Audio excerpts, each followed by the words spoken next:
Toy izao ndraiky avana ny teny zaraina zay omenantsika anio.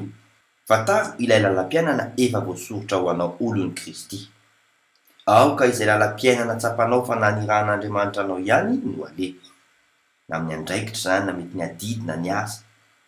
Araka ny voasoratra ao amin'ny Deutéronomie 5:9-20, amin'ny anaran'i Jesosy hoe: koa tandremo mba hanao arak'izay efa nandiny Jehovah'Andriamanitra reo ianareo, aza mivily na ao amin'ny ankavanana na ao amin'ny ankavia.